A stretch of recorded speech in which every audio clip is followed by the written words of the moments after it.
नमस्कार दोस्तों, मैं हूं आपका दोस्त रोहिताश यादव। बात करेंगे आज मैजिक की। अब आप कहेंगे मैजिक कोई ये मैजिशियन वाला मैजिक नहीं है, ये बाइनेंस का किया हुआ मैजिक है और आजकल बाइनेंस ही सारे मैजिक कर रहा है।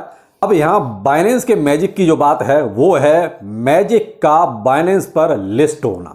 अब मैजिक एक टोकन है जो बाइनेंस लिस्ट कर रहा है और वो कहते हैं आजकल सब कुछ चुपचाप हो जाता है, कुछ पहले पता नहीं चलता कि क्या हो रहा है और क्या नहीं हो रहा।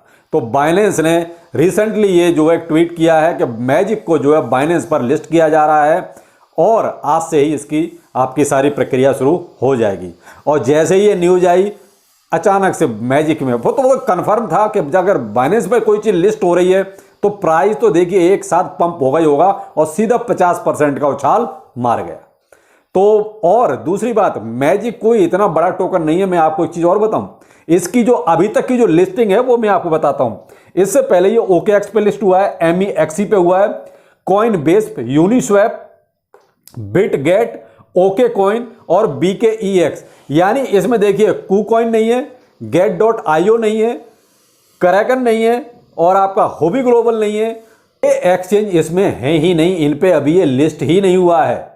लेकिन इनके पास डायरेक्ट सीधा जो है बाइनेंस पे लिस्ट हो गया। अब बाइनेंस पे लिस्ट होना आजकल वही बड़ा वो कहते हैं थोड़ा सा समझ से बाहर वाली बात है कि इतने अच्छे अच्छे कॉइन और भी पड़े हुए हैं, उनकी होल्डर्स भी अच्छे खासे हैं, वॉल्यूम भी अच्छा खासा आता है, उनको बाइनेंस लिस्ट नहीं करता, ऐसे कॉइनों को रातों रात लिस्ट कर देता है। तो जो भी है ये तो देखिए बाइनेंस की अपनी स्ट्रेटजी है। अब वो भाई उसका प्लेटफॉर्म है, वो जिसको चाहे लिस्ट करेगा, सीधी सी बात है। और कहीं ना कहीं ये लगता है कि शायद बैकग्राउंड से अब चीज़ें ज़्यादा चलती हैं, बजाय उसका फंडामेंटल यूज केस क्या है वो ज़्यादा शायद लिस्टिंग में मायने शायद नहीं रखती। प्लीज़ ये पीछे से नॉइज़ आ रही होगी, आप थोड़ा सा इसको अवॉइड कीजिए। तो अब जो भी है भाई मैजिक अब किसके पास है, नहीं ये तो नहीं कह सकते भाई मेरे पास तो नहीं है, क्योंकि इसके बारे में ज़्यादा पहले कभी सुना नहीं था और ज़्यादा वो कहता हाईलाइट वाला भी कॉइन नहीं है। इसका यूज केस के नाम पे केवल और केवल ये एक डिसेंट्रलाइज वीडियो गेम प्लेटफॉर्म है बस, और इसके ज़्यादा इसका कोई यूज केस भी ऐसा खास नहीं है जो कि बहुत ज़्यादा यूज केस हो जिससे इसकी कोई पॉपुलैरिटी हो। तो भाई कोई पॉपुलैरिटी ऐसी ज़्यादा है नहीं। एक्सचेंज लिस्टिंग भी जो मेन थे उन पे नहीं है, जो छोटे हैं उन पे है और उसके बाद सीधा बाइनेंस पे लिस्ट हो गया है। इसके बारे में थोड़ा सा और मैं आपको बताता हूँ। रैंक फिलहाल इसकी 223वीं चल रही है, मैक्सिमम सप्लाई इसकी 347.7 मिलियन की है। तो यहां पर ये इसके प्लस पॉइंट हो सकते हैं भाई। देखिए सप्लाई का आजकल कम होना ये एक बहुत बड़ा प्लस पॉइंट है और शायद कहीं ना कहीं एक्सचेंज मुझे लगता है कि सप्लाई को मद्देनजर रख के शायद लिस्टिंग करते हैं कि भाई सप्लाई कम है तो शायद अचानक से इसका प्राइस पंप होगा और कुछ अच्छा खासा वॉल्यूम मिलेगा। मे भी हो सकता है अपनी भाई, लेकिन जो क्राइटेरिया है बाइनेंस का उसमें तो बहुत से कॉइन जो अभी लिस्ट हुए हैं वो फिट बैठते ही नहीं, लेकिन फिर भी बाइनेंस पर लिस्ट हो गए। टोटल सप्लाई 339.6 मिलियन है और सर्कुलेशन सप्लाई 177 मिलियन है। तो आप ये मान लीजिए लगभग जो है आधी सप्लाई जो है मार्केट में आ चुकी है और आधे अप्रॉक्स, मैं अप्रॉक्स की बात कर रहा हूँ, अब आधी से थोड़ा सा ज़्यादा ही मान लीजिए। तो लेकिन ये है कि अभी बाकी शेष है। ऑल टाइम हाई इसका जो है लगभग $6.5 के आसपास बन चुका है, यानी कि 6.3, और ये अपने फरवरी में ही बना है 2022 में। तो अब वहां से फिलहाल इसका जो प्राइस चल रहा है वो 0.77 पे चल रहा है, यानी ये भी अच्छा खासा नीचे डाउन में है। लेकिन यहां पर एक अच्छा खासा पंप इसको मिला बाइनेंस लिस्टिंग की वजह से। अभी 24 आवर में इसका ट्रेडिंग वॉल्यूम जो है 945% बढ़ गया। तो भाई वो तो लाजमी था बढ़ना, क्योंकि बाइनेंस पे लिस्टिंग मतलब हवा में उड़ना एकदम से, ऐसी बात होती है सीधी सीधी। तो बाइनेंस पे लिस्टिंग कहीं ना कहीं वो कहते हैं आजकल थोड़ा चर्चा का विषय भी रहती है और आजकल बाइनेंस ने ही सारे गुल खिला रखे हैं। अब बाइनेंस की बात चलिए तो एक चीज़ और बताता हूं मैं आपकी। बाइनेंस पर फिलहाल जो है एक और डाउट किया जा रहा है, और जो इनका ऑडिट हुआ, जो इन्होंने कहा कि भाई हमारा जो है पूरी तरीके से सब कुछ फंड जो है 1:1 की रेशियो में है, यानी हमारे पास जितनी लायबिलिटी और वो जो है असेट्स हैं उनमें कोई ज़्यादा डिफरेंस नहीं है और हमारा जो है लगभग सब कुछ अच्छा है, सब बढ़िया है। लेकिन ऑडिट पर अब इनके सवाल उठ रहे हैं। ये कहते हैं आपका डॉलर में 1:1 का रेशियो है ही नहीं, बाइनेंस की जो लायबिलिटी है यानी जो प्रूफ ऑफ रिजर्व बाइनेंस ने शो किया, अब उस पर क्वेश्चन उठ रहे हैं।